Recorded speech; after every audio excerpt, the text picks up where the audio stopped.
देते जाएंगे। ये जो PDF है ये आपको मिल जाएगा टेलीग्राम चैनल पर। इसके अलावा लाइक शेयर सब्सक्राइब आप कर चुके होंगे, कर देंगे।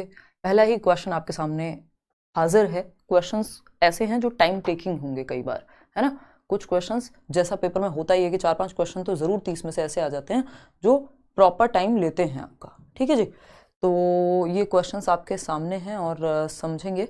आप पहले क्वेश्चन से जवाब देना शुरू कीजिएगा। इसके अलावा एक और छोटी सी चीज़, आज मैंने एक वीडियो डाला भी था कि आप ऑफलाइन पेपर में टाइम मैनेजमेंट ज़्यादा इंपॉर्टेंट है ऑनलाइन से, तो एक काम आप और कर लीजिएगा। वो है आपका काम कि एक तो ये जो मॉक टेस्ट है वो देके देखिएगा, प्रॉपर उसी वे में करेंगे जैसे प्रीवियस ईयर पेपर एनालिसिस में आपको ये 2022 वाला भी आप देख सकते हैं, 3 घंटे का पूरा एनालिसिस एक साथ है, तो ये भी उसी फॉर्म में करेंगे बिल्कुल एकदम। और तो ये 2022 का पेपर है बट इम्पॉर्टेंट है। एक बार 3 घंटे जहाँ जहाँ जिसको समस्या लगे तो ये आप देख सकते हैं। इसको एक साथ बैठ करके चाहे एक प्रीवियस ईयर ही चूज कर लो, लेकिन ऑफलाइन पेपर OMR के साथ जरूर दो। OMR मैं टेलीग्राम चैनल पे आपको शेयर कर चुकी हूँ ऑलरेडी। इंपॉर्टेंट क्वेश्चंस हैं ये, आप पूरा सेट जरूर एक बार अटेम्प्ट कर लीजिएगा। वीडियो तो जरूर ही देख लीजिएगा, है ना। ये PDF भी शायद आपको मिल ही जाएगी। यार ये तो छोड़ते हैं अभी और आते हैं वापस से किस चीज़ पे, वापस से आते हैं अपने क्वेश्चंस पे, ठीक है जी। और बिल्कुल ये कह रहे हैं 66% लोग। हम थोड़े से लेट हैं, आज मैं कई चीज़ों में फंस गई थी थोड़ा सा, है ना। आज काम जो है ज़्यादा था बाकी दिनों से, कुछ चीज़ों में इम्पॉर्टेंट। देखिएगा क्वेश्चन नंबर 1 देखिएगा, फटाफट से समझते हैं। अगर हम देखें क्वेश्चन नंबर 1 को तो क्या कहता है, क्लास होगी आपकी चाहे थोड़ा बहुत लेट हो।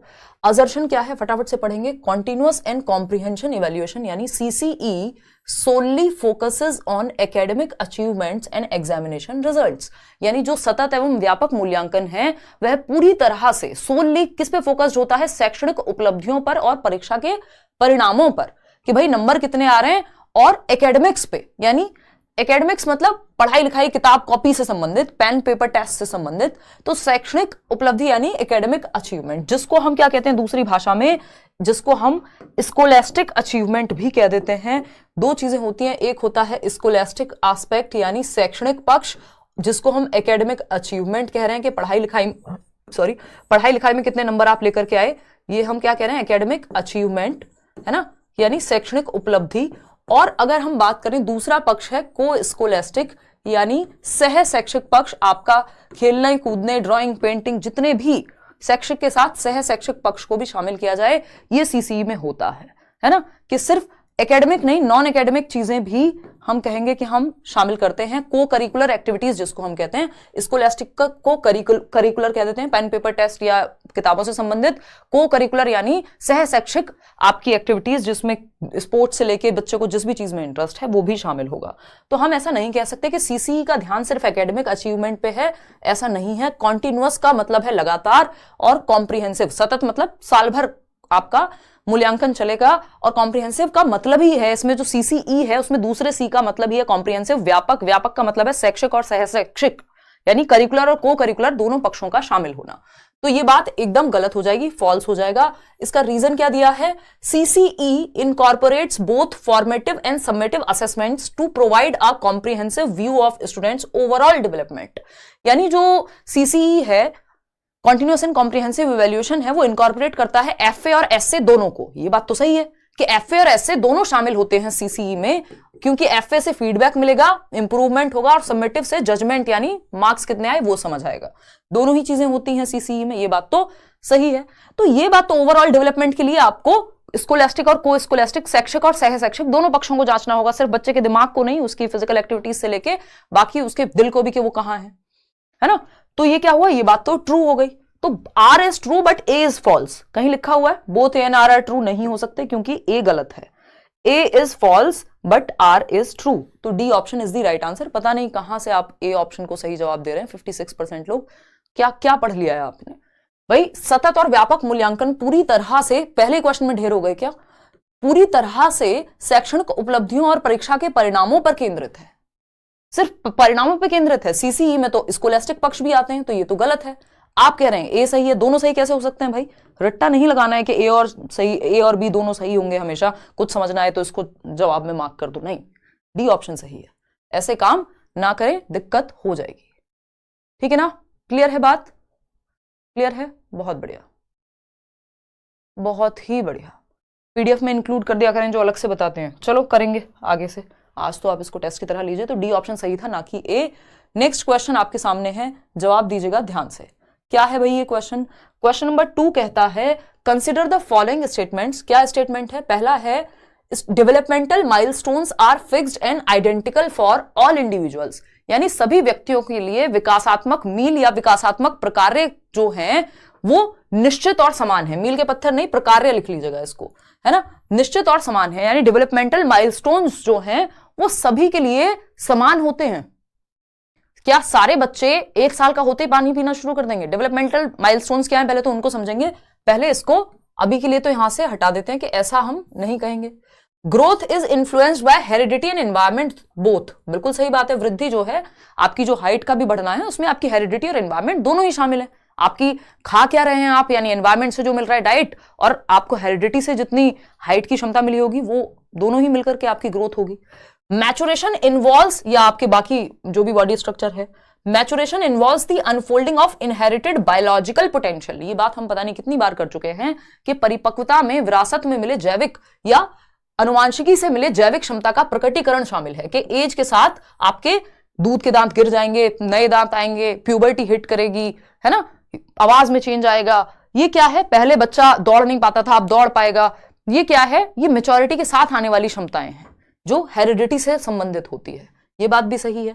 Development is solely influenced by heredity, सिर्फ हेरिडिटी से ही प्रभावित होता है विकास, ये कहना गलत होगा।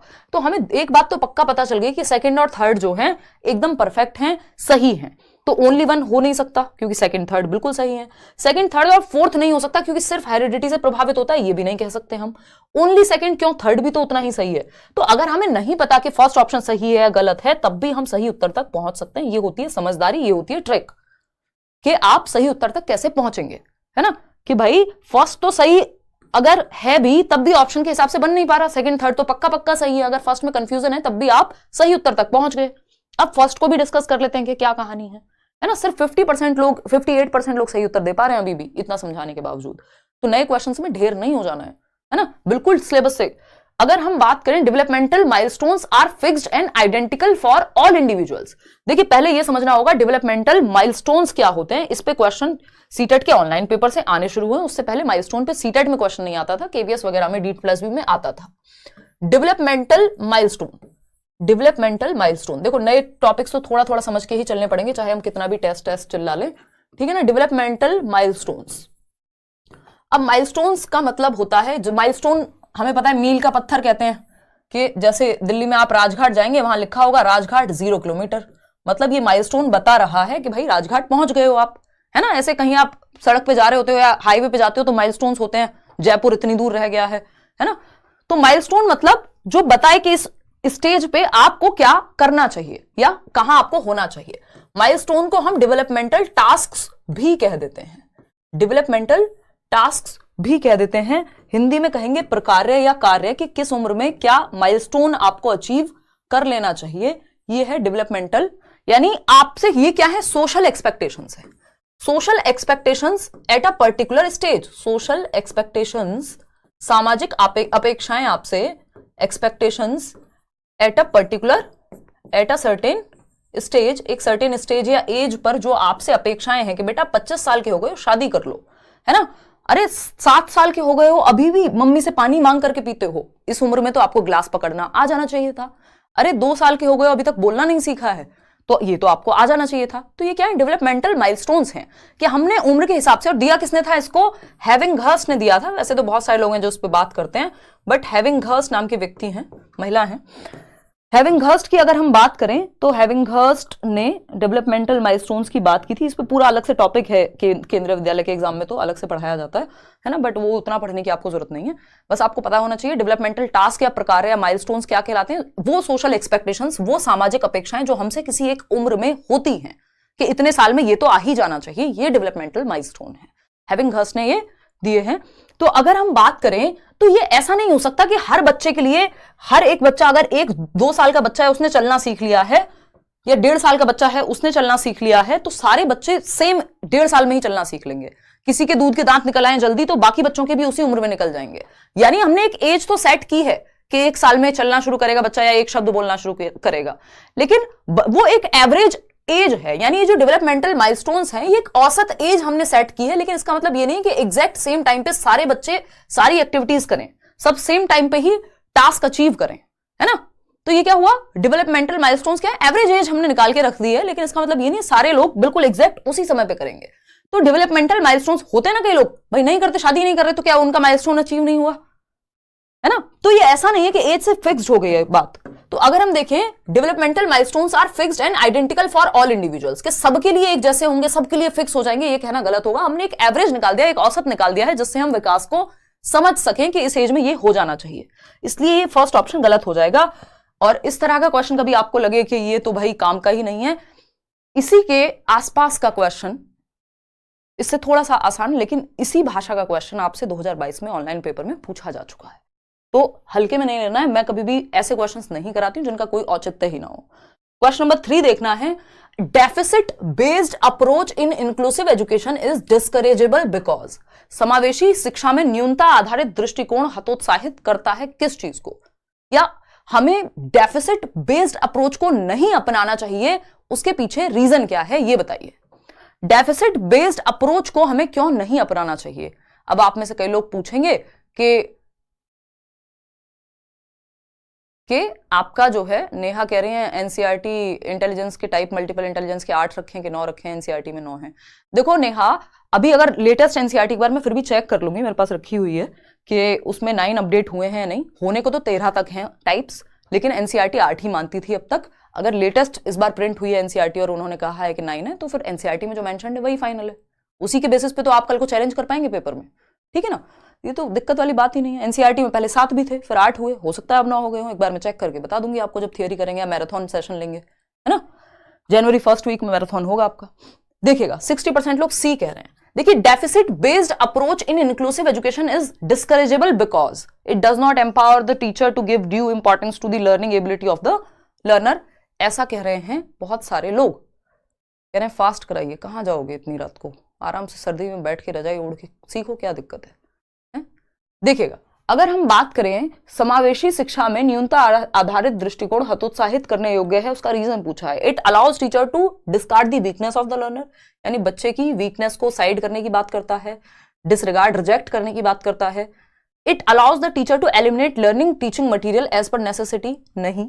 It does not empower the teacher to give due importance to the learning ability of the learner, नहीं नहीं नहीं, ऐसा नहीं है ये, बल्कि लर्निंग एबिलिटी पे ही फोकस किया जाता है इस डेफिसिट बेस्ड अप्रोच में। अभी समझेंगे ये है क्या, है ना। It empowers the teacher to emphasise the learning abilities of the learner, यानी सिर्फ लर्निंग एबिलिटी पे ही एम्फसाइज किया जाता है, इसलिए हम क्या कह दे रहे हैं कि ये इसको हटा देना चाहिए, नहीं। इसकी प्रॉब्लम है कि ये टीचर को वीकनेस, बच्चे की वीकनेस को डिस्कार्ड करने की बात करता है, यानी बच्चे की वीकनेस पे ध्यान ही नहीं है। कह रहा है अगर आप पीछे हो तो आपकी गलती है ना। कि तो ये बहुत अच्छी अप्रोच नहीं मानी जाती इंक्लूसिव एजुकेशन में। डेफिसिट अप्रोच जनरली अभी सीटेट में अभी तक नहीं पूछा है, बट वेस्ट बंगाल का एक पेपर हुआ था उसमें ये पूछ लिया था, अभी आंसर की आई नहीं है, आंसर जो है इसका ए ही बनना चाहिए, है ना। तो डेफिसिट अप्रोच इस बात पे ध्यान देती है कि बच्चा अगर पीछे रह जा रहा है तो वो मेहनत करके आगे आ सकता है, बजाय कि ये देखने के कि उसकी इंडिविजुअल डिफरेंसेस क्या है, उसका कल्चर क्या है, उसकी नीड क्या है, उसकी वीकनेस कहां है, उसको फुलफिल करें। तो ये वीकनेस को क्या कर दे रहे हैं, वीकनेस को रिजेक्ट कर दे रहे हैं, कह रहे हैं आप अपनी मेहनत से पीछे हैं, अगर पीछे हैं तो, ठीक है ना। होगा अवदेश, आप करते जाइए। मॉक टेस्ट से नंबर इंप्रूव करने की बजाय पहले एनालिसिस करना सीखो, क्योंकि मॉक टेस्ट में मैं मुश्किल क्वेश्चंस भी डालती जा रही हूं। ऐसा नहीं है कि सिर्फ एक ही पैटर्न पे मॉक टेस्ट दिया जा रहा हो आपको, है ना। अगर आपको बिल्कुल बैलेंस्ड में मॉक टेस्ट दूंगी तो आपका सुधर जाएगा, लेकिन हर दिन मेरी कोशिश है कि कुछ कुछ मुश्किल क्वेश्चंस भी ऐड किए जाएं। तो आंसर यहाँ पे ए बनना चाहिए कायदे में, फिर भी इस पे स्टार मार्क करके रखेंगे। 1-2 दिन में अगर आंसर की आ जाती है वेस्ट बंगाल टेट की और उसमें ये क्वेश्चन आया हुआ है इंक्लूसिव एजुकेशन पे, तो मेरे को आप लोग मेल कर दीजिएगा या मैं खुद चेक कर लूंगी। इसका आंसर जो बनेगा वो ए ही बनना चाहिए, कि यहाँ पे लर्नर की वीकनेस को रिजेक्ट ही कर दिया जा रहा है, और वीकनेस पे आप काम नहीं करेंगे तो कहां से सीखेंगे आगे, है ना। क्वेश्चन नंबर 4 देखिएगा, when learners try to think within the given information it is called. अब यही क्वेश्चन आपसे सीटेट में भी पूछा जा चुका है, अभी यही क्वेश्चन आपसे वेस्ट बंगाल टेट में भी पूछा जा चुका है, यही क्वेश्चन आपसे कई जगह पे और भी पूछा जा सकता है। कल के क्वेश्चन का आंसर अभी आपको पीडीएफ मिलेगी, उसमें मैं वो फाइनल कर दूंगी। आज थोड़ा सा समय नहीं था, अदरवाइज मैं आज ही इंक्लूड कर देती उसको, डोंट वरी एट ऑल, ठीक है जी। 100 से ज्यादा नहीं आ रहे तो 100 नंबर कम नहीं है भाई, आप अपने उस एरिया पे फोकस करो कि जहां गलती हो रही है आपसे, एनालिसिस करो। मॉक टेस्ट भी इसलिए लगाओ कि एनालाइज कर सको कि गलती कहां है। और मॉक टेस्ट का मुख्य उद्देश्य होना चाहिए कि आप विद इन टाइम, आपका 2.5 घंटे से पहले पेपर पूरा हो जाता है ऑफलाइन OMR भरने के साथ। तो आपको टाइम मैनेजमेंट के लिए मॉक टेस्ट लगाना है। और दूसरा एनालिसिस के लिए, नंबर पे बहुत ज्यादा फोकस अभी मत करो, फाइनल में नंबर ज्यादा ही आएंगे मॉक टेस्ट से, देखिएगा। तो अगर हम देखें, when learners try to think within the given information it is called, जब शिक्षार्थी दी गई जानकारी के भीतर सोचने का प्रयास करते हैं तो इसे क्या कहते हैं हम? डी ऑप्शन कह रहे हैं 30% लोग, मतलब आंख बंद करके जवाब दे देना है, बस रट्टे लगा लिए हमने। हाँ भाई, within the given information it is called concrete thinking. अगर within the given information सोचने की बात हो रही है तो कभी भी डाइवर्जेंट तो सपने में भी नहीं हो सकता। आप जवाब कैसे दे पा रहे हैं? ये है एक बार को अभिसारी आप कहते हो तो मैं मानती कि आपका तुक्का कुछ तो लॉजिक रखता है। डाइवर्जेंट में तो जितना होता है उसके बाहर सोचने की बात होती है। डाइवर्जेंट का मतलब ये दिशाओं में सोचना, आउट ऑफ द बॉक्स सोचना, क्रिएटिवली सोचना, कुछ नया सोचना, है ना, आउट ऑफ द बॉक्स सोचना, दिशाओं में सोचना, जितना दिया है इंफॉर्मेशन उतने तक नहीं सोचना, ठीक है ना। तो ये कॉन्क्रीट थिंकिंग है, मूर्त चिंतन है। थिंकिंग के कुछ प्रकार हैं, फटाफट से समझ लेते हैं। डाइवर्जेंट थिंकिंग जो दिशाओं में सोचने को कहे, जैसे आपको एक ऐसे टाइप क्वेश्चन दे दिया और कहा कि मान लीजिए यूपीएससी के एग्जाम में अगर आपसे ऐसे लिखवाया जा रहा है तो वहां आपसे एक्सपेक्ट किया जा रहा है कि कुछ हद तक डाइवर्जेंट थिंकिंग भी आप इस्तेमाल करेंगे, है ना। मतलब कुछ क्रिएटिव आंसर देना, कुछ डिफरेंट, कुछ नया सोचना, एक समस्या के 50 समाधान सोच लेना, कुछ डिफरेंट सोचना, ये डाइवर्जेंट थिंकिंग है, दिशाओं में सोचना। कन्वर्जेंट थिंकिंग है, जैसे ये आपका एमसीक्यू है कि एक क्वेश्चन है, 4 ऑप्शन है, एक ही चूज करना है, यानी ये इंटेलिजेंस को टेस्ट करता है, कन्वर्जेंट थिंकिंग, ना कि क्रिएटिविटी को। कन्वर्जेंट थिंकिंग में क्या है, आपको वन वर्ड आंसर या फिर आपको सिकुड़ता हुआ, यानी कोई एक चीज सही होगी। तो ऑब्जेक्टिव टाइप जो क्वेश्चंस होते हैं एमसीक्यू बेस्ड, वो कन्वर्जेंट थिंकिंग को टेस्ट करते हैं। और डाइवर्जेंट थिंकिंग की अगर हम बात करें तो ऐसे टाइप में डाइवर्जेंट थिंकिंग या ओपन एंडेड थॉट निकल करके आता है। तो कन्वर्जेंट थिंकिंग मतलब बहुत सारे पॉइंट से एक पॉइंट पे जाना, 4 ऑप्शन थे, एक पे गए आप, तो ये कन्वर्जेंट थिंकिंग लगेगी आपकी जब भी आप एमसीक्यू सॉल्व करेंगे, ठीक है ना। तो ये दूसरा प्रकार का चिंतन हो गया। अगर कॉन्क्रीट की बात करें तो जो भी to think within the given information, जो भी इंफॉर्मेशन आपके पास है उसके ही बारे में सोचना, जो अनुभव, जो एक्सपीरियंस आप गेन कर चुके हैं। इसी तरह का एक क्वेश्चन आया था सीटेट 2018 में, ज्यादा पुरानी बात नहीं और वो अच्छा पेपर था। तो जो, और इसी तरह का एक ऑनलाइन में भी आया था, तो जरूरी है कि आप इनको समझ लें। तो जो इंफॉर्मेशन आपके पास है उस पर सोचना, मतलब जो मूर्त अनुभव में है आपके, जो अनुभव आप ले चुके हैं उस पर सोचना कॉन्क्रीट थिंकिंग है। जो आपके सामने ही नहीं है, सिंबॉलिक या कॉन्सेप्ट्स पे सोचना, वो अमूर्त चिंतन है, एब्स्ट्रैक्ट थिंकिंग, ठीक है ना। इसका एक एग्जांपल ऐसे भी ले सकते हैं हम।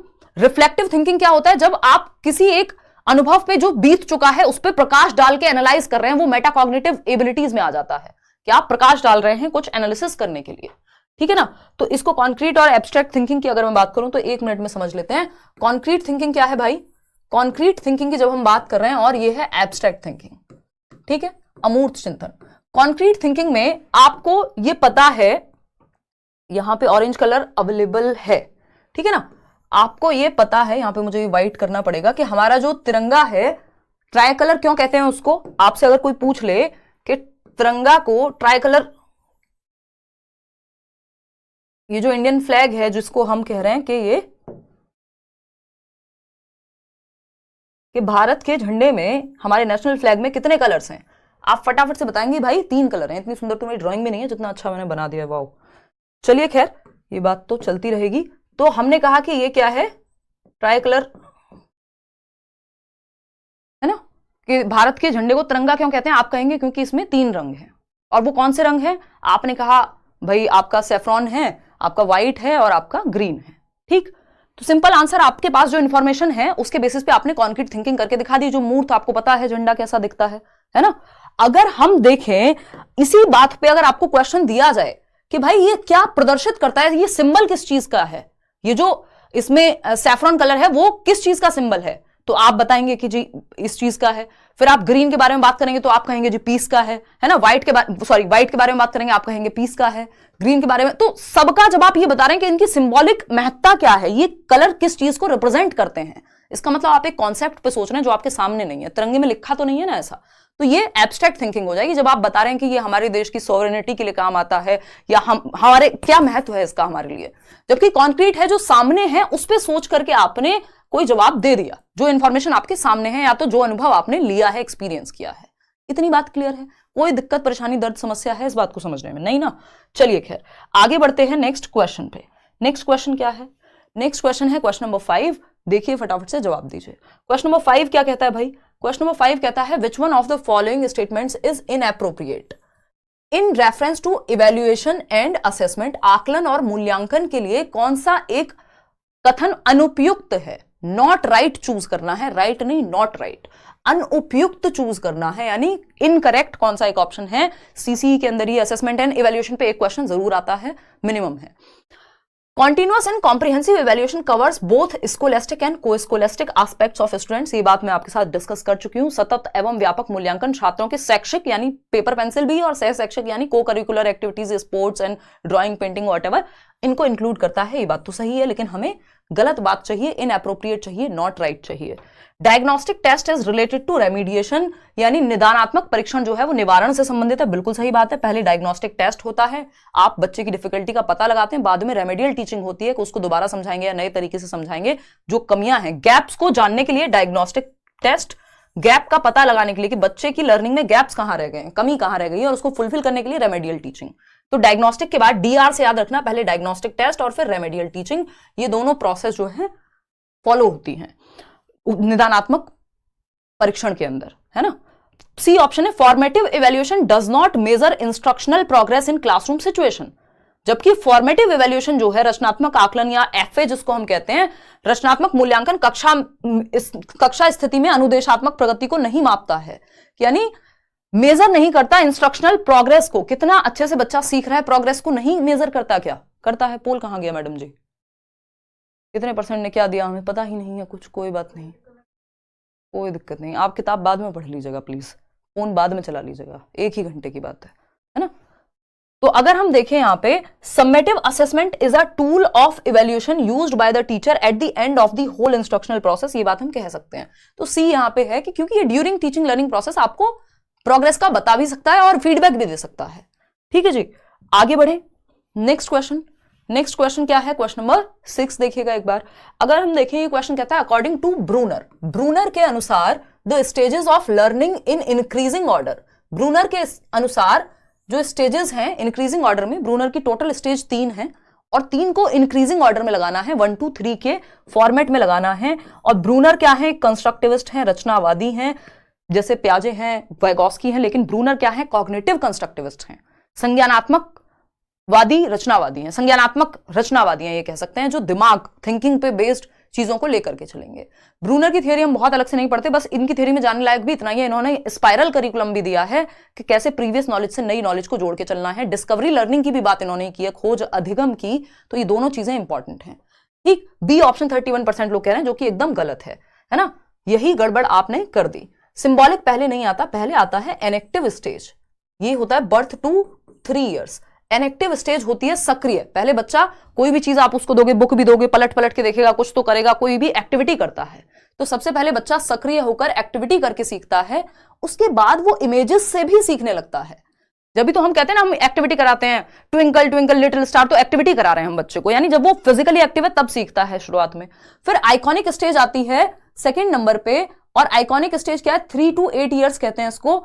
आइकॉनिक स्टेज है जब बच्चा इमेजेस के माध्यम से सीखता है, यानी अब आप उसको फोटो दिखाओ ए फॉर एप्पल का, वो सीख जाएगा, है ना, इमेजेस दिमाग में रखता है अपने, इसलिए आइकॉन्स कह रहे हैं हम, आइकॉनिक स्टेज है ना, प्रतिष्ठित या हिंदी में जो भी कहते होंगे। फिर आता है सिंबॉलिक स्टेज। सिंबॉलिक को हम प्रतीकात्मक कहते हैं, यानी 8+ इयर्स, कई जगह पे आपको 7 से शुरू होती हुई दिख जाएगी, और 2 से 7 के बीच में ही प्याजे की स्टेज में आती है, बट इसमें 1 साल और, तो 1 आध साल का अंतर स्टेजेस में डिफरेंट थियरीज में होता है। तो सिंबॉलिक स्टेज आती है आपके सबसे अंत में। सिंबॉलिक स्टेज का मतलब है जब बच्चा लैंग्वेज के थ्रू सीख जाए, जब आप रिसर्च कर रहे हैं, खुद से सर्च करके, कुछ चीजें जान करके, सिंबल्स के माध्यम से जब आप पढ़ रहे हैं, जैसे यहां लैंग्वेज लिखी हुई है, ये सिंबॉलिक थॉट है। क्या आपको जब आप 3 साल के थे तो ये क्वेश्चन करा दिया जाता, समझ आता? नहीं आता।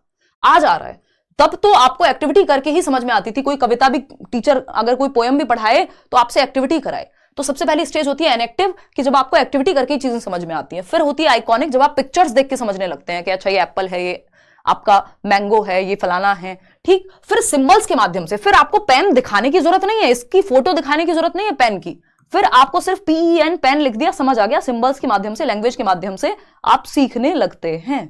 ठीक है जी, तो पहला ही ऑप्शन सही बनता है। सिंबॉलिक पहले नहीं आ सकता, सबसे पहले एनेक्टिव आएगा, उसके बाद जो है आपका सिंबॉलिक आएगा। इसको थोड़ा सा और समझ लेते हैं 1 मिनट का समय और दे करके। ठीक है जी। अगर हम बात करें यहां पर तो एक चीज हम देख सकते हैं कि हमने बात की जेरोम ब्रूनर की, क्योंकि क्वेश्चन पूछ लेगा तो फिर आप घबरा जाएंगे। ऐसा नहीं है सिलेबस में नहीं है, बट पूछा नहीं जाता है, लेकिन कई बार एक दो बार क्वेश्चन पूछे भी जा चुके हैं।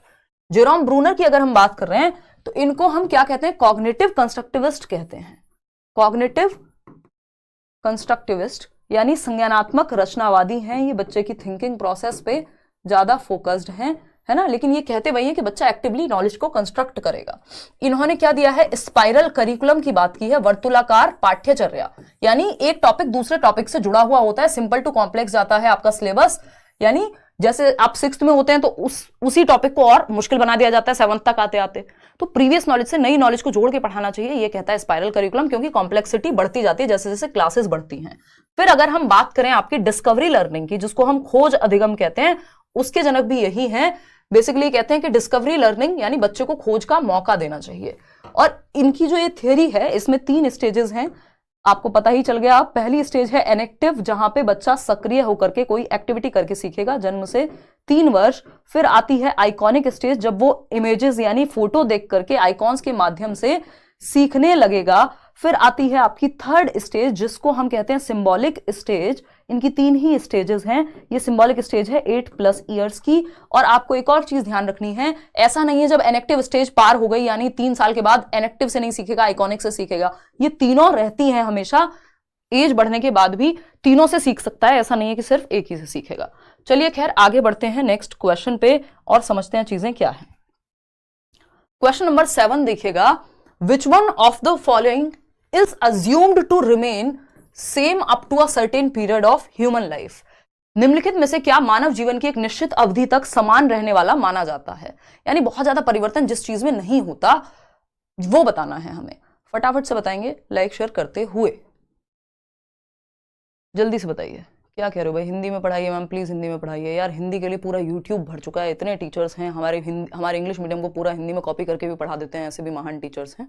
तो टीचर्स की तो कोई कमी नहीं है, तो अगर बहुत ज़्यादा दिक्कत है तो आप उनकी मदद ले लीजिए प्लीज़। अदरवाइज मैंने नोट्स भी हिंदी में शेयर किए हुए हैं और मैं बाइलिंगुअल लेके चलने की कोशिश करती हूँ, लेकिन जो मेजर मीडियम है वो इंग्लिश ही रहता है, चाहे वो लर्नर्स कम हो ज़्यादा हो। फोकस इसी बात पर रहता है कि क्योंकि कुछ जो टर्म्स हैं, वो मेरा स्टाइल भी है पढ़ाने का, और दूसरा जो टर्म्स हैं इंग्लिश में आपकी ज़्यादा मदद करते हैं।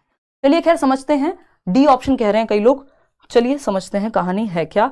देखिए, which of the following is assumed to remain same up to a certain period of human life। निम्नलिखित में से क्या मानव जीवन की एक निश्चित अवधि तक समान रहने वाला माना जाता है। क्या कहेंगे हम इसको, मेंटल एज नहीं, ये तो एज के अनुसार बढ़ती रहती है वैसे तो। क्रोनोलॉजिकल एज होती है जब से आप पैदा हुए हैं, तो ये भी बढ़ती रहेगी, हर दिन बढ़ रही है। मेंटल एज डिपेंड करता है, कम भी हो सकती है ज्यादा भी हो सकती है आपकी एज के अनुसार, ये हमें इस पे कुछ हम कह नहीं सकते। इंटेलिजेंस कोशेंट जो है वो भी सेम रहता है up to a certain period of life, या हम कह सकते हैं थ्रू आउट लाइफ। आईक्यू में बहुत ज्यादा परिवर्तन आपके नहीं होता, बुद्धि लब्धि में ये स्टेबल रहता है बहुत हद तक, है ना। वही बात आ रही है बॉडी हाइट की, यानी आपकी जो शरीर की ऊंचाई है एक मानव जीवन की एक निश्चित अवधि तक समान रहने वाली मानी जाती है। अब ये इनके ऊपर डिपेंड करेगा कि इन्होंने आंसर किसको माना है। ये वाला क्वेश्चन भी किसी एक एग्जाम में आया हुआ, इसी में आया हुआ है, वेस्ट बंगाल टेट में ही। मैंने उसमें से कुछ क्वेश्चन लिए हैं आज, क्योंकि बड़े अच्छे क्वेश्चन थे और ऊपर से जो है सिलेबस मैच होता है आपका बिल्कुल। देखिए, बॉडी हाइट इन्होंने चूज किया है कि इंटेलिजेंस कोशेंट चूज किया है, इसे हमें देखना होगा, क्योंकि आंसर दोनों ही सही हो सकते हैं। ये किस कॉन्टेक्स्ट में एग्जामिनर ने क्वेश्चन बनाया था उस पर निर्भर करेगा, है ना। क्योंकि ऐसा नहीं है कि एक निश्चित अवधि तक सेम रहती है, तो ये अलग तरीके से पूछना चाहिए था। अगर थ्रू आउट लाइफ लिखते तो 100% आईक्यू हो जाता, लेकिन अभी भी 50-50 चांसेस हैं, तो हम दोनों पे ही एक स्टार मार्क लेके चलेंगे। इनकी आंसर की आ जाएगी आपका पेपर होने से पहले, और तब मैं आपके साथ ये फाइनल डिस्कस कर लूंगी। अभी हम जो मुझे लगता है कि which of the following is assumed to remain same up to a certain period of human life, एक सर्टेन पीरियड तक आपके ह्यूमन लाइफ के, तो इसमें आंसर बॉडी हाइट भी हो सकता है, लेकिन मुझे लगता है कि आईक्यू सोच के ये बनाया गया होगा क्वेश्चन, क्योंकि कई बार डिपेंड करता है एग्जामिनर किस थॉट से क्वेश्चन बनाया है, ठीक है ना। तो हम इस पे आईक्यू और इन दोनों में से अगर आपने कुछ भी चूज किया है तो दोनों के साथ जा रहे हैं, इसको करेक्ट मैं तब कर लूंगी, लेकिन थोड़ा सा आपका दिमाग, अगर थ्रू आउट लाइफ लिखा होता तो 200% फिर आईक्यू हो जाता, ठीक है ना, क्योंकि ऐसा नहीं है। चलिए खैर क्वेश्चन नंबर 8 पे चलते हैं, क्योंकि आईक्यू में बहुत बड़ा बदलाव नहीं आता। क्वेश्चन नंबर 8 पर चलते हैं और समझते हैं। तो 2 क्वेश्चन आज के ऐसे हैं जिनको हमें मार्क करके रखना है, ठीक है ना। मैं इंग्लिश पढ़ाती हूँ फिर भी अच्छे से समझ में आता है।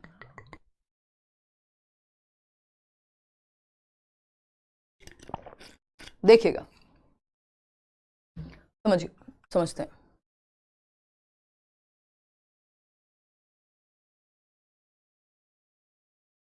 हाँ बिल्कुल सही बात है शिवम, चलिए आ जाइए समझते हैं कहानी क्या है। आज पोल वाली दीदी नहीं है क्या? बिल्कुल है। देखिएगा क्वेश्चन नंबर 8 देखिए, match list 1 and 2। Match list 1 and 2, list 1 है और लिस्ट 2 है। सेल्फ एस्टीम नीड्स, मैस्लो की हायरार्की पढ़ी है? अगर नहीं पढ़ी है तो यूट्यूब पे भी सर्च कर सकते हो, मैंने बताई हुई है। और मोटिवेशन में ये मैं हर साल डिस्कस करती हूँ, क्या पता कब टपक जाए, क्योंकि इससे क्वेश्चन पहले आया हुआ है। जब आप बहुत पुराने पेपर्स उठा करके देखेंगे, जिन्हें पता होगा उन्हें पता होगा कि मैंने क्वेश्चंस आपसे कराए भी हुए हैं 2013, 14, 15। उस दौरान ये क्वेश्चंस खूब पूछे जाते, मतलब एक आध क्वेश्चन जरूर आता था। तो सेल्फ एस्टीम नीड्स यानी आत्मसम्मान की जरूरत क्या है? मीनिंगफुल रिलेशनशिप नहीं, ये तो लव एंड बिलोंगिंगनेस की नीड है। डी के साथ तो सेकंड जाएगा। ठीक, अगर हम बात करें सेल्फ एस्टीम तो इज्जत चाहिए हमें, रिकॉग्निशन फ्रॉम अदर्स, यस, तो ये ए के साथ 5 जाएगा। ए के साथ 5 देखना भाई किधर है, यहीं पे है ना। फिर बी के साथ थर्ड, तो बी क्या है? Self actualisation. थर्ड क्या है? रियलाइजिंग वंस ओन पोटेंशियल, कि आपका क्या हाईएस्ट पोटेंशियल हो सकता है, आप बने किस लिए हैं, तो ये बात भी सही है भाई। सी ऑप्शन है सेफ्टी नीड, कि आपको सेफ्टी महसूस करनी है ना। तो सेफ्टी महसूस करने के लिए आपको चाहिए क्या? शेल्टर चाहिए। और बिलोंगिंगनेस नीड्स आपकी पूरी होंगी मीनिंगफुल रिलेशनशिप से, तो सी के साथ तो आपका सेकंड जाएगा, बिल्कुल बात पक्की है। तो सी के साथ सेकंड यहां नहीं है, तो इसका मतलब डी ऑप्शन हो गया, सी नहीं जाएगा। सी नहीं जाएगा क्योंकि यहां पे इन्होंने ये गड़बड़ कर दी। सी के साथ फोर्थ नहीं हो सकता, रिकॉग्निशन या रिफ्रेन फ्रॉम एंजाइटी, वो बिलोंगिंगनेस नहीं होता। सेफ्टी नीड्स में आ जाएगा रिफ्रेन फ्रॉम एंजाइटी।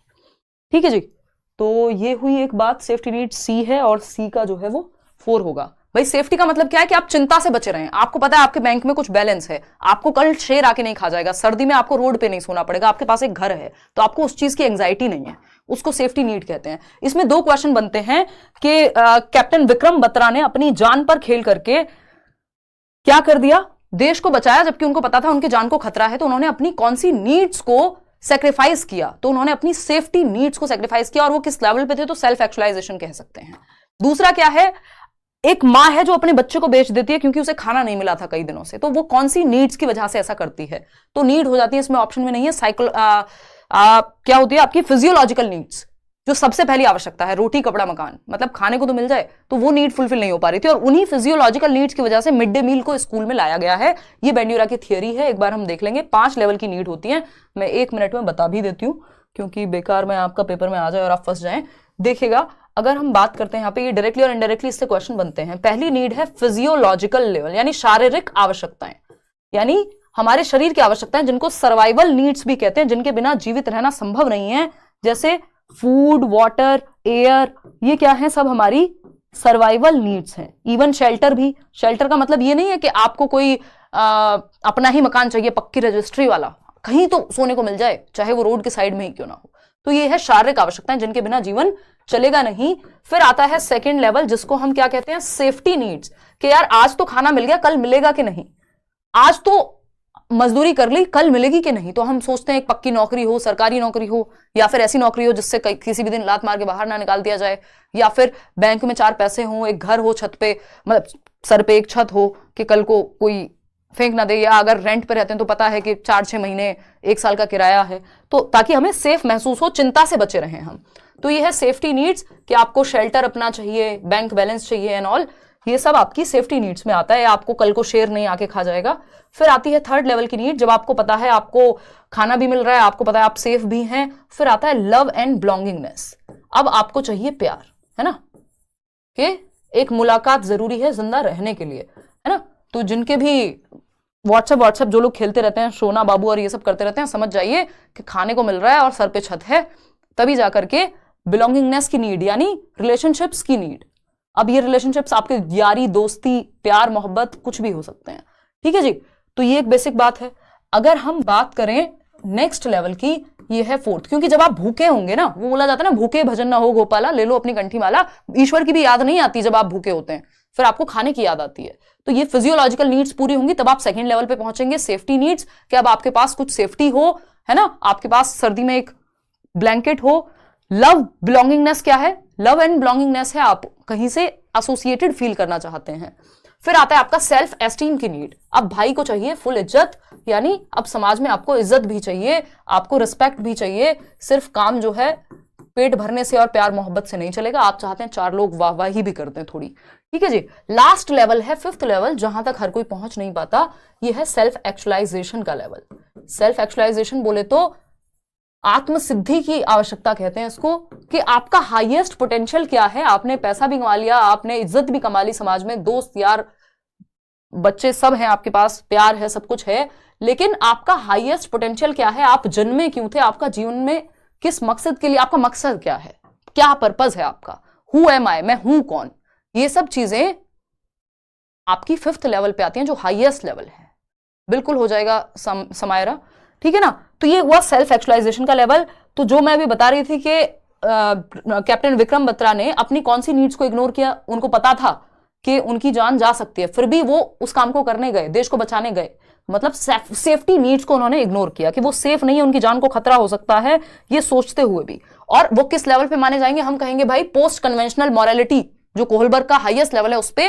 और अगर यहां पे देखें तो उन्होंने वो समझ लिया था कि मेरा ये हाईएस्ट पोटेंशियल है कि मैं कुछ भी करके मैं अपने देश के लिए जीना चाहता हूं और देश के लिए ही शहीद होना चाहता हूं। तो ये क्या हुआ, सेल्फ एक्चुअलाइजेशन भी हो गया यहाँ पे। और किस नीड को सैक्रिफाइस किया, तो इग्नोर किया उन्होंने सेफ्टी नीड को। एक माँ जो अपने बच्चे को बेच दे रही है, मिड डे मील की जो स्कीम है, जिसको अभी हमने पीएम पोषण योजना कहना शुरू किया है, 1992 में आई थिंक शुरू हुई थी। तो ये मिड डे मील भी आपका फिजियोलॉजिकल नीड, कि अगर बच्चे का पेट नहीं भरा होगा तो वो क्या पढ़ेगा स्कूल में, इसलिए हम भोजन दे रहे हैं स्कूल में। तो ये फिजियोलॉजिकल नीड है। एक माँ अपने बच्चे को बेच देती है क्योंकि खाना नहीं मिला था, तो फिजियोलॉजिकल नीड्स फुलफिल नहीं हो पा रही थी, हमारी सर्वाइवल नीड्स हैं। ये तो 5 लेवल्स हैं आपकी। अब्राहम मैस्लो की हायरार्की है, मोटिवेशन की थियोरी है एक तरह से, कि आप कैसे एक लेवल से दूसरे लेवल पे जाते हैं, दूसरे से तीसरे पे जाते हैं, बिना एक लेवल पूरा हुए आप दूसरे पे नहीं जाएंगे, दूसरा पूरे हुए तीसरे पे नहीं जाएंगे। इसके कुछ एक्सेप्शंस मिलते हैं कि कोई आपको साधु मिल जाएंगे जिनको कोई परवाह ही नहीं है कि कौन सी इज्जत, कौन सा प्यार, कौन सा खाना कल मिलेगा, आज मिलेगा, देखी जाएगी। तो वो सेल्फ एक्चुअलाइजेशन का लेवल डायरेक्ट क्रॉस कर गए।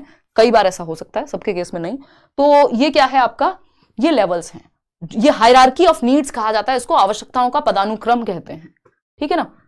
तो ये हुई एक बात। आगे बढ़ेंगे नेक्स्ट क्वेश्चन पे। क्वेश्चन नंबर है 9 अपना, देखिएगा। ये अगेन थोड़ा सा मुश्किल क्वेश्चन है ना। मुश्किल, देखिए ये क्वेश्चंस मुश्किल नहीं होते, बट क्योंकि ये डिजाइन उस तरह से हैं कि आपको मैच करना पड़ेगा, तो मैच करने में जिनका कॉन्सेप्ट हल्का सा भी इधर उधर हुआ या ध्यान कई बार भटक गया, तो वो मेरे से भी गलत हो सकते हैं, ठीक है ना। क्वेश्चन नंबर 8 के ऑप्शन में प्रॉब्लम है। 8, अच्छा अभी देख लेंगे, डोंट वरी, अभी चेक कर लेंगे, don't worry. Question number 9 solve कर दो एक बार, फिर हम आते हैं 8 पे, ठीक है जी। तो अभी तो हम 9 पे पहुंचे भाई, 10:30 बज गए। आज वैसे लेट शुरू हुआ था सेशन, कोई बात नहीं, थोड़ी सी स्पीड भी इंक्रीज करेंगे, लेकिन ये बड़े क्वेश्चन को तो समझना ही पड़ेगा।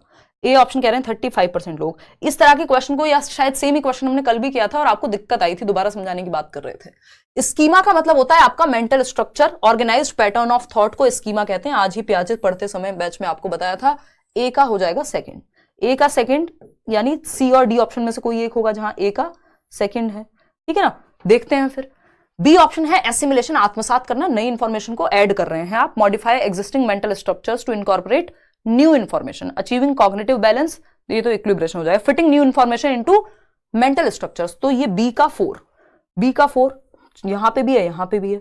अब सी चेक करते हैं, एकोमोडेशन, मॉडिफाई करेंगे आप एग्जिस्टिंग स्कीमा को, यानी सी का होगा फर्स्ट, तो सी का फर्स्ट तो भाई यही है, ठीक। फिर आता है डी, इक्विलिब्रेशन का मतलब ही होता है बैलेंस। बैलेंस कहां दिख रहा है आपको, balance, achieving cognitive balance through adaptation and adjustment, या जिसको ऑर्गेनाइजेशन कहते हैं।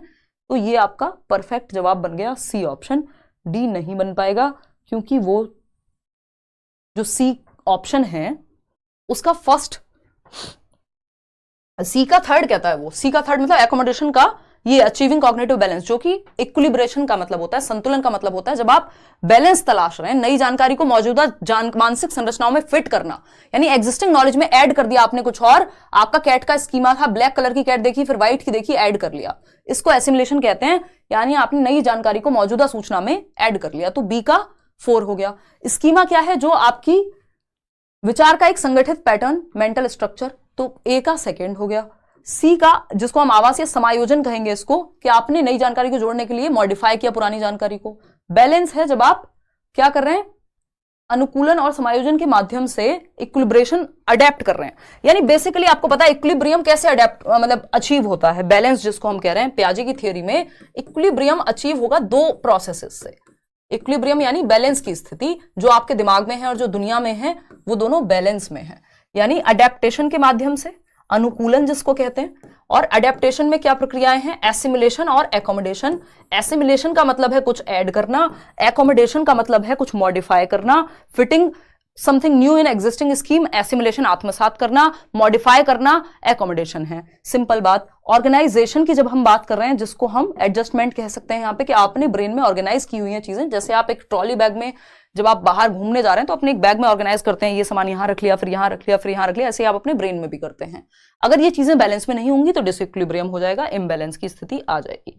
एक बार 8th क्वेश्चन के लिए कोई बोल रहा था कि एक बार आप चेक करा दो, ऑप्शन मैच नहीं हो रहे हैं। लेट्स सी, 1 मिनट में देख लेते हैं। गर्मी लग गई बहुत ही तेज। देखो एक बार, निशा अपना कंबल वंबल ओढ़ के अब तैयार हो जाएगी। देखो एक बार, अगर हम बात करें क्वेश्चन नंबर 8 की, तो इसको इस तरह से देखेंगे एक बार, है ना। मतलब इस तरह के क्वेश्चन आएंगे तो हम फंस जाएंगे, नहीं फंसना नहीं है हमको, ठीक है ना, हमको फंसना नहीं है। क्लियर है बात। फैज अहमद, अच्छा जी, बहुत अच्छा सेशन चल रहा है, सारी चीजें रिवाइज हो गई। हाँ, रिवाइज करना बहुत जरूरी है। कोई तो कुछ पूछ रहा था यार, मैराथन एसएसटी की तो नहीं होगी, कोई वन शॉट के बारे में कुछ कह रहा था। मैं 3 सब्जेक्ट का वन शॉट लूंगी, या उसको आप मैराथन कह लीजिए, जो आपका कमिंग जनवरी 1st वीक में ही हो जाएगा, ठीक है ना।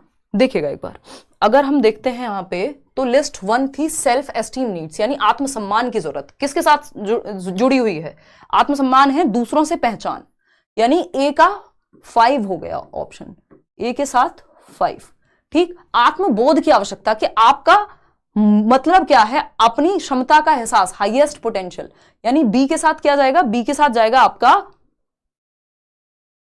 3rd, बी के साथ गया 3rd, बी के साथ 3rd, ए का 5, बी का 3rd, ये रहा, बस सी में ही तो है अवेलेबल। फिर भी चेक कर लेते हैं। सुरक्षा की जरूरत, यानी सेफ्टी नीड्स। सेफ्टी नीड्स होती है जब आप चिंता से मुक्त होकर बाहर आके आपको शेर ना खा जाए कहीं, है ना, कोई गोली ना लग जाए आपको, ऐसे माहौल में ना रह रहे हो। मान लीजिए कोई सीरिया में रहेगा, कोई अफगानिस्तान में रहेगा, वो सेफ नहीं फील करेगा वहां, ठीक है ना। तो ये क्या होगा, सेफ्टी नीड्स आपकी जुड़ी हुई है सीधा सीधा। Refrain from anxiety. Self actualisation की अगर हम बात करें, तो सेल्फ एक्चुअलाइजेशन है आपका हाईएस्ट पोटेंशियल, यानी बी का 3rd। ए सेल्फ एस्टीम नीड है आपकी इज्जत वाली, कहां है वो इज्जत, रिकॉग्निशन फ्रॉम अदर्स, तो ए का 5, हाँ ए का 5 है। बी का आपका 3rd, तो बी का 3rd है। सी की अगर हम बात करें सेफ्टी नीड की, तो सेफ्टी नीड है एंजाइटी से बचना, तो सही तो है, क्या दिक्कत है। और फिर आता है 4th बिलोंगिंगनेस नीड, यानी लव एंड बिलोंगिंगनेस, तो डी का बचेगा ही आपका, मीनिंगफुल रिलेशनशिप से लव एंड बिलोंगिंगनेस आता है, तो डी का 2nd। क्या दिक्कत है यार इसमें, सही तो मैच हो रहा है, क्यों परेशान हो जाते हो, हाँ काहे परेशान होते रहते हो, सही तो है ये। आगे बढ़ते हैं नेक्स्ट क्वेश्चन पे। नेक्स्ट क्वेश्चन क्या है, 9th हम कर चुके हैं, 10th पे आते हैं। थोड़ा आपको तसल्ली देते हैं, बहुत मुश्किल क्वेश्चन आज आपने कर लिए, सर में दर्द हो गया होगा। देखो एक बार, अगर हम बात करें क्वेश्चन नंबर 10 की, तो जवाब दीजिए और फिर हम आगे बढ़ेंगे। बहुत पेडागॉजी पेडागॉजी चिल्लाते हैं हम, बताइए जरा पेडागॉजी के बारे में।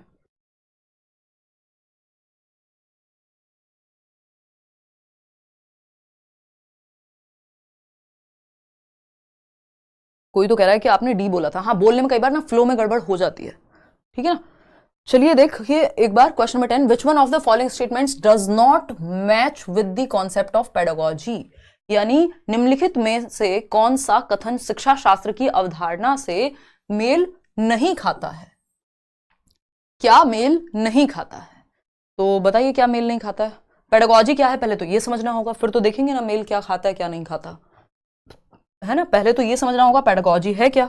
कई बार इसको पेडागॉगी कह देते हैं कई लोग, पेडागॉजी कह देते हैं कई लोग, पेडालॉजी भी कह देते हैं। तो वो पेडालॉजी तो खैर कोई शब्द नहीं होता, गॉगी और गॉजी में डिफरेंस ये है कि वो डिपेंड करेगा कौन सा एक्सेंट हम यूज करें। नॉर्मली गॉगी होता है, तो अगर पेडागॉगी, उल्टा ही बोलते हैं मैंने, पेडागॉजी होता है नॉर्मली, पेडागॉग होता है टीचर जो आपको लीड करे।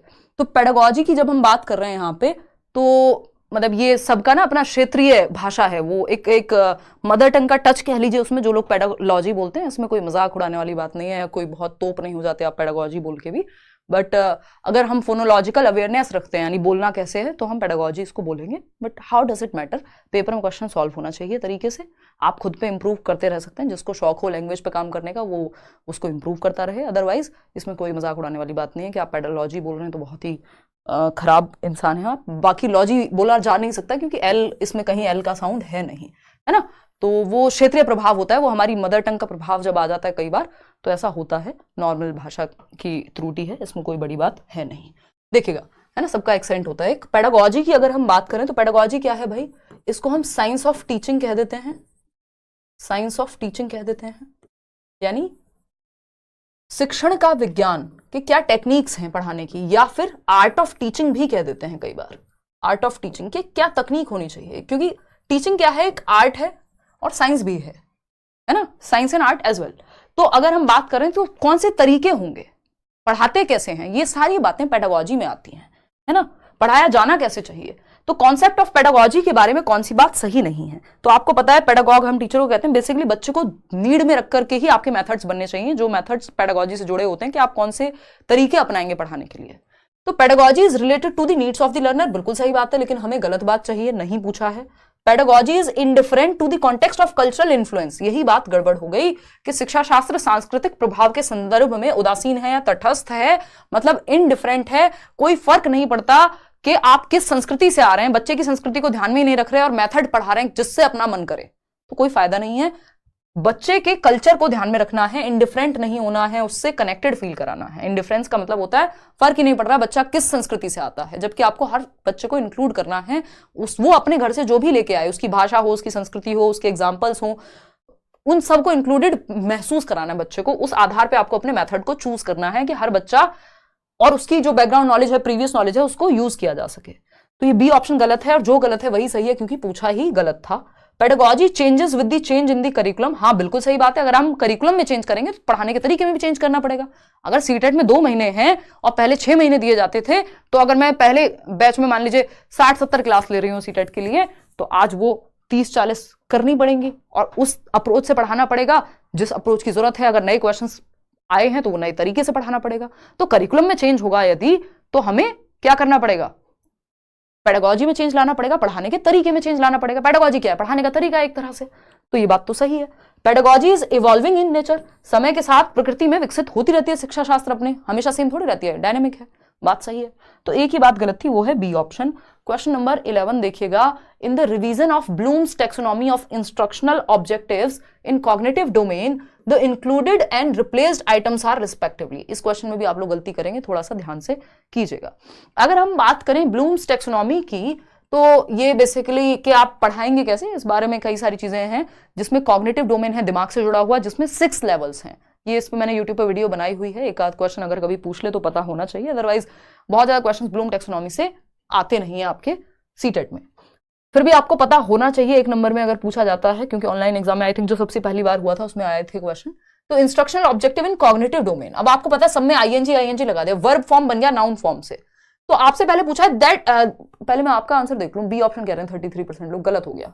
देखिएगा यहां पे पूछा है that included and replaced items. Included item है क्रिएटिंग, सिंथेसिस का नाम बदल के कर दिया क्रिएटिंग, और रिप्लेस क्या किया गया, सिंथेसिस को किससे इंक्लूड करके, क्रिएटिंग को, तो डी ऑप्शन हुआ। वैल्यूइंग क्या होता है, ये तो अलग, ये और वैसे भी वैल्यूइंग तो आता ही अफेक्टिव डोमेन में है, इमोशंस वाले में, ये तो कॉग्निटिव डोमेन में आता ही नहीं है वैल्यूइंग। तो इंट्रोड्यूस किया गया क्रिएटिंग को, सिंथेसिस का मतलब है, दूसरा मतलब है इसका क्रिएट करना, कुछ नया बनाना, जब आप अपनी कविता लिख रहे हैं, है ना, और सिंथेसिस जिसको हम कहते थे अब उसको क्रिएटिंग कहते हैं। तो इसको रिप्लेस कर दिया सिंथेसिस को, किससे, क्रिएटिंग से। सबसे पहले क्या पूछा था, इंक्लूड क्या किया, क्रिएटिंग को, रिप्लेस किसको किया, सिंथेसिस को, किससे किया, क्रिएटिंग से, सिंपल बात, डी ऑप्शन। आगे बढ़ेंगे, क्वेश्चन नंबर 12 देखिएगा, क्या कहता है भाई question number 12, a teacher identifies the difficulty in pronunciation of a child while reading English pros loudly, this may be called. एक शिक्षक अंग्रेजी गद्य को जोर से पढ़ते समय एक बच्चे के उच्चारण में कठिनाई की पहचान करता है। भाई लाउड रीडिंग हो रही थी क्लास में और पता लगाया गया कि लाउड रीडिंग जो है हो रही है, और टीचर ने देखा कि बच्चे के उच्चारण में कुछ समस्या है, कोई एक बच्चा है क्लास में जिसकी प्रोनाउंसिएशन में तकलीफ है, उसको कुछ गलत प्रोनाउंस कर रहा है। तो ये किसके अंदर आएगा? ये किसको क्या कहेंगे? असेसमेंट फॉर लर्निंग कहेंगे। देखिए असेसमेंट ऑफ लर्निंग नहीं होगा क्योंकि ये एंड ऑफ द टर्म होगी। ऐसे है ये तो जजमेंट के लिए, मार्क्स के लिए होगी। फॉर लर्निंग हाँ हो सकता है, सबमिटिव इवैल्यूएशन भी नहीं होगा ये।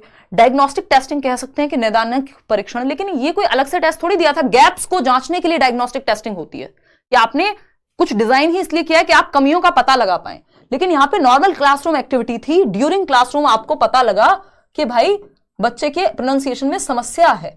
ये अगर ऐसा लिखा होता कि आपकी जो रीडिंग का पूरा सेशन है वो ऑर्गेनाइज इसलिए कराया गया है ताकि डिफिकल्टीज का पता लग सके, तो आंसर डी हो जाता, नो डाउट। लेकिन जिस तरह से क्वेश्चन पूछा गया उसमें असेसमेंट फॉर लर्निंग के साथ हमें जाना चाहिए मेरी बेस्ट नॉलेज में। ठीक है जी, तो आगे बढ़ेंगे नेक्स्ट क्वेश्चन पे। नेक्स्ट क्वेश्चन क्या है? Question number 13। क्वेश्चन नंबर 13, क्योंकि ये पर्पस ये नहीं था कि कमी का पता लगाना है, पर्पस था चैप्टर पढ़वा रहे हैं आप। तो असेसमेंट फॉर लर्निंग, लर्निंग के दौरान ही आकलन हो गया और आप उसको फिर इंप्रूव कर देंगे अगर जरूरत पड़ी तो। According to Harvard Gardner, a philosopher has dash type of intelligence. एक फिलोसोफर में किस प्रकार की बुद्धि होगी? एक स्कल्पचर में, एक मूर्तिकार में किस प्रकार की बुद्धि होगी? तो फिलोसोफर में इंट्रापर्सनल इंटेलिजेंस होती है क्योंकि वो खुद को जानता ज्यादा बेहतर से है, अपने विचारों को, अपने इमोशंस को, है ना, अपनी ही दुनिया में खोए रहते हैं फिलोसोफर्स। और स्कल्पचर जो मूर्तिकार है उसकी कौन सी बुद्धि बेहतर होगी? Special intelligence. अगर उसको, स्पेशल इंटेलिजेंस का मतलब है दिशाओं का प्रॉपर ज्ञान। अगर नाक हल्की सी भी इधर से उधर बन गई तो कुछ और बन जाएगा। जैसे हमारी ये स्केच बनी हुई है, दे दो जरा। हाँ, तो ये एक स्केच है, किसी हमारे लर्नर ने दिया था, किसी ने, क्या नाम तो लिखा ही होगा, मनीष। तो मनीष ने दिया था, बहुत अच्छा सा एक स्केच है। इसमें भी हम कहेंगे स्पेशल इंटेलिजेंस का इस्तेमाल हुआ है क्योंकि मेरी शक्ल है, उसको प्रॉपर ध्यान से बनाना, कहाँ से हल्का सा भी इधर उधर ना हो जाए। हल्का सा हो गया है तो इसलिए थोड़ा सा मैं पहचानने में कम आती हूँ नाक थोड़ी मोटी हो गई, लेकिन हम ये कहेंगे कि मुझसे और आपसे तो बहुत ज्यादा है उनमें स्पेशल इंटेलिजेंस, है ना।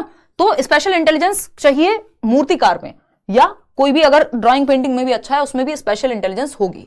इंट्रापर्सनल यानी खुद को जानना, खुद के थॉट्स को जानना, ठीक है ना। तो इंट्रापर्सनल फिलोसोफर में चाहिए, स्पेशल इंटेलिजेंस चाहिए आपकी गूगल मैप वाली आंटी में होती है कि इधर से लेफ्ट लो, उधर से राइट लो।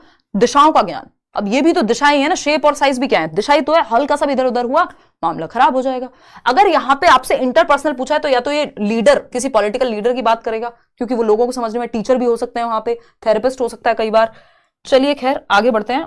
ये हार्वर्ड गार्डनर का मल्टीपल इंटेलिजेंस का सिद्धांत है। ये सब बातें एक्स्ट्रा हम करेंगे कहाँ? मैराथन सेशन में।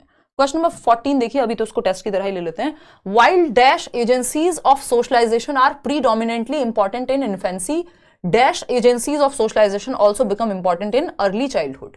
अर्ली चाइल्डहुड आपको पता है 2 से 6 वर्ष, और इन्फेंसी आपको पता है जन्म से 2 वर्ष की अवस्था, ठीक है जी। तो कौन सी एजेंसीज हैं, यानी सामाजिकरण के वाहक। सामाजिकरण क्या होता है? समाज में रहते कैसे हैं, उसके तौर तरीके। तो सामाजिकरण के वाहक जो ज्यादा इंपॉर्टेंट है इन्फेंसी में, तो परिवार होगा क्योंकि जन्म से 2 वर्ष में सबसे ज्यादा बच्चा कहां रहेगा? परिवार। तो प्राइमरी सोशलाइजेशन होता है इस दौरान, बिल्कुल सही बात है। और अर्ली चाइल्डहुड, जब बच्चा प्ले वे में जाएगा, आस पड़ोस में जाएगा खेलने, तो ये सेकेंडरी सोशलाइजेशन कहलाएगा, फैमिली के अलावा। तो जन्म से 2 वर्ष में प्राइमरी सोशलाइजेशन एजेंट, और सेकेंडरी जो है आपका अर्ली चाइल्डहुड में 2 से 6 वर्ष में। क्वेश्चन नंबर 15 देखिएगा, ये क्या कहता है?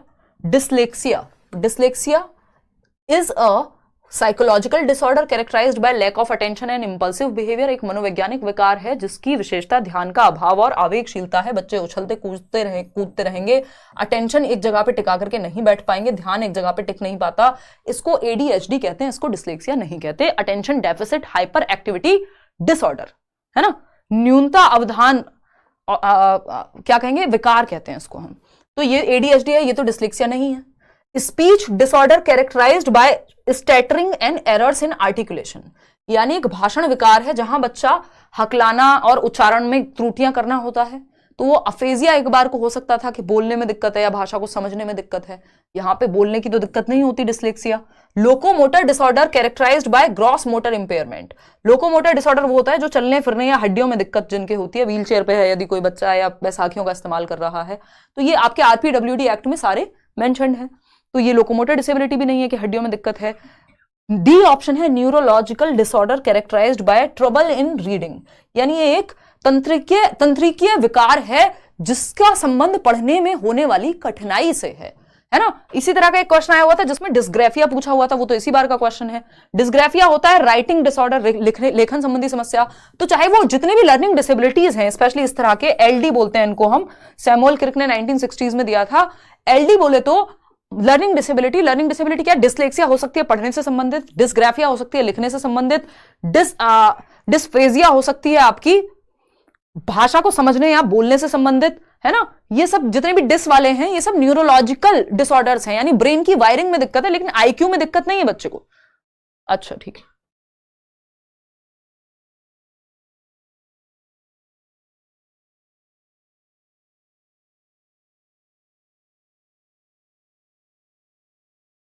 देखिएगा एक बार, निशा को जो है कफ आया है, निशा।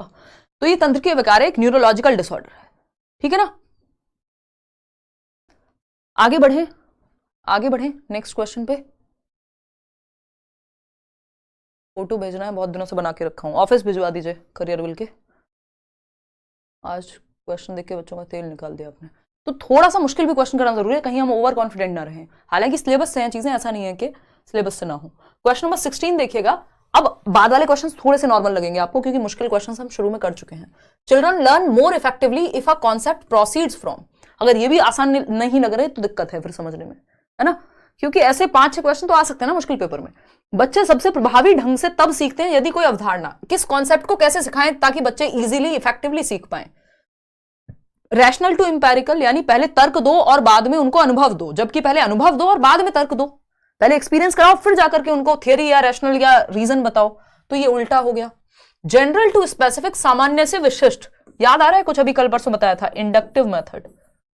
एग्जाम्पल टू रूल, यानी उदाहरण से नियम की ओर, उदाहरण से नियम की ओर, यानी पहले एग्जाम्पल देंगे एक जनरल जो चीज सामने है, और फिर जनरल टू स्पेसिफिक उल्टा हो गया यार, एक मिनट रुकना।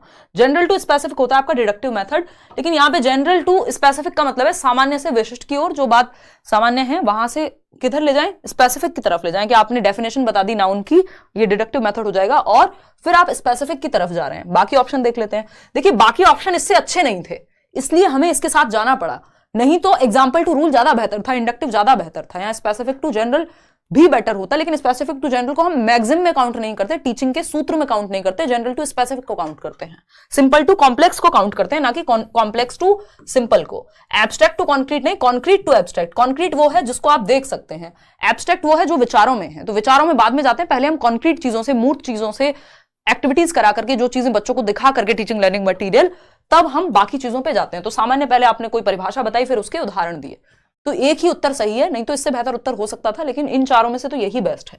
ठीक है जी, तो आगे बढ़ते हैं नेक्स्ट क्वेश्चन पे। क्वेश्चन नंबर है 17। Creativity is thought to be related to the concept of. रचनात्मकता जो है वो किस संप्रत्यय से जुड़ी हुई होगी इन 4 ऑप्शंस में से। स्पीड बढ़ाएंगे, थोड़ा ध्यान से जवाब दीजिएगा। Crystallised intelligence, convergent thinking, divergent या फ्लूइड। तो ये सिंपल जवाब आपको पता है, मुझे भी पता है, फटाफट से जवाब दो। 100% इसमें आंसर सही आना चाहिए, लेकिन 68% लोग ही सही जवाब दे रहे हैं। भिन्न सोच, या इसको अपसारी चिंतन कहते हैं। क्या कहते हैं? अपसारी चिंतन, यानी दिशाओं में सोचना। आप से पूछे पॉल्यूशन का क्या क्या इलाज हो सकता है, तो आपने 70 बता दिए कि जी हम गाड़ियां, अपनी पर्सनल व्हीकल्स कम यूज करें, ये करें, वो करें, पौधे लगाएं, फलाना काम करें। तो दिशाओं में सोचा बच्चे ने कि पानी की प्रॉब्लम को कैसे सॉल्व कर सकते हैं, दिशाओं में सोचा। Out of the box thinking, open ended thinking, brainstorming करेगा वो इसमें, out of the box thinking. तो इससे क्रिएटिविटी बढ़ती है, डाइवर्जेंट थिंकिंग से। डीसी होता है, सीसी नहीं, ये मैंने बहुत बार आपको बताया। डीसी का मतलब क्या है? डाइवर्जेंट थिंकिंग क्रिएटिव होती है। D for divergent thinking, C for creativity, दोनों साथ चलते हैं। डीसी साथ चलेगा, सीसी नहीं। सीसी क्या है? कन्वर्जेंट थिंकिंग और क्रिएटिविटी साथ नहीं जाते, कन्वर्जेंट थिंकिंग के साथ इंटेलिजेंस जाती है। जो आप इस देखो, क्रिएटिविटी का मतलब है कुछ नया बनाना, डाइवर्जेंट थिंकिंग में कुछ नया सोचा आपने, कुछ नया क्रिएटिव, कुछ ओरिजिनल बना दिया। लेकिन कन्वर्जेंट थिंकिंग, जब ये क्वेश्चन क्या है, कन्वर्जेंट थिंकिंग वाला क्वेश्चन है, एमसीक्यू बेस्ड।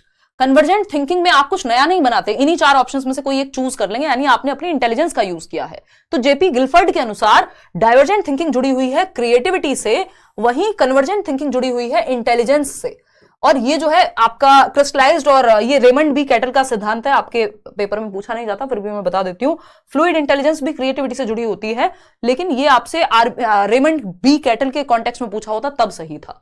सघन बुद्धि या क्रिस्टलाइज्ड होती है जिसको आप पढ़ के या नॉलेज गेन करके जो आप यूज करते हैं, लेकिन ये आउट ऑफ सिलेबस है, इसका कोई सेंस नहीं है। तो आप क्रिएटिविटी जहां दिखे कूद करके डाइवर्जेंट थिंकिंग के साथ आप जा सकते हैं। क्वेश्चन नंबर 18 देखिएगा, ये क्या कहता है समझते हैं। क्वेश्चन नंबर 18 कहता है the acceptable sound combination of a language are specified in its dash rules, यानी भाषा में एक्सेप्टेबल साउंड कॉम्बिनेशंस कौन से हैं, किसी भाषा के स्वीकार्य ध्वनि संयोजन उसके डैश नियमों में निर्दिष्ट होते हैं।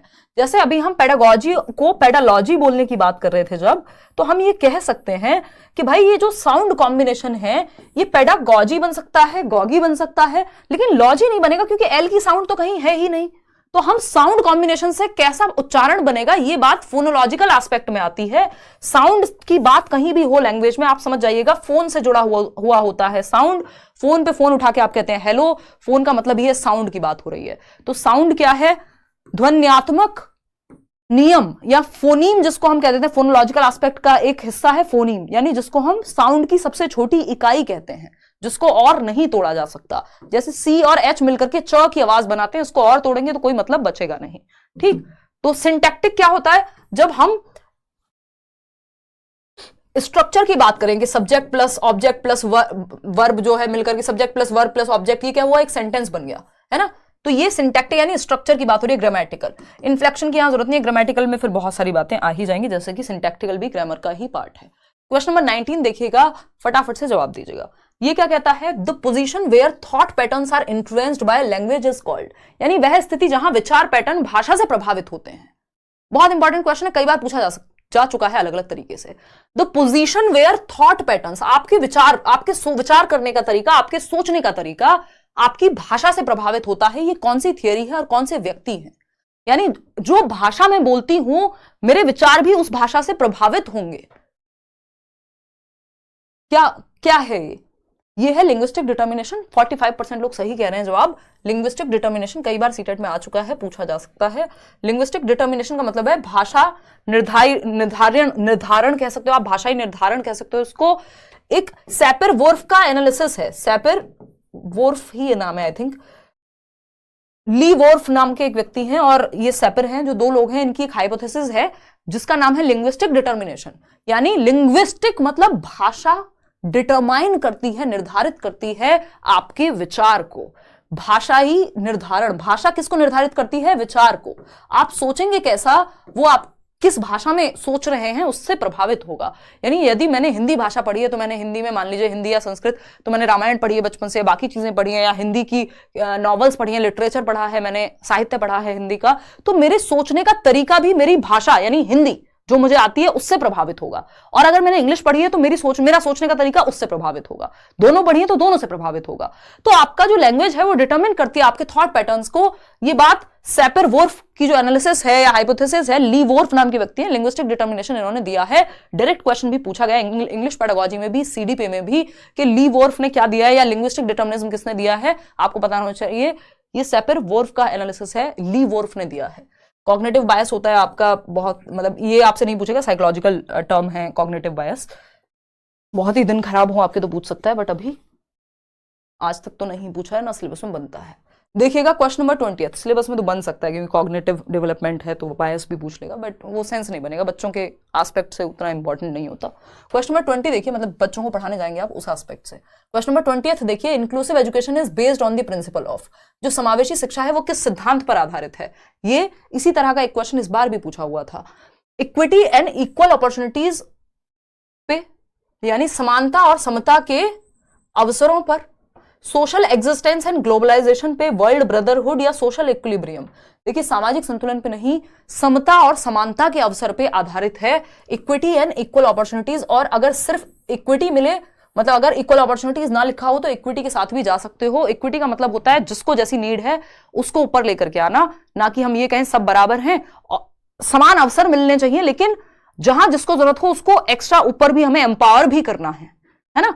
कि एक बच्चा है जो चल के नहीं आ सकता स्कूल में, चढ़ के नहीं आ सकता सीढ़ियां, तो हम इक्विटी का ध्यान रख रहे हैं, पढ़ने का समान अवसर उसको भी मिले कि वो भी क्लासरूम में पढ़े। ये है इक्वल अपॉर्चुनिटी। इक्विटी क्या है? आपने स्कूल में रैंप बनवाया हुआ है, लिफ्ट लगवाई हुई है, ताकि वो बच्चा भी आ सके जो चल के या दौड़ के नहीं आ सकता। इसको इक्विटी कहते हैं, जब आप दूसरे की नीड का ध्यान रखते हैं। तो इक्विटी एंड इक्वल अपॉर्चुनिटीज पे बेस्ड है आपकी क्या? Inclusive education. इसका एक और टैगलाइन है, एजुकेशन फॉर ऑल, सभी के लिए शिक्षा, हर तरह का बच्चा एक छत के नीचे सीख सके। ये कहता है इंक्लूसिव एजुकेशन 5 नंबर का टॉपिक है, सभी के लिए शिक्षा। यानी आप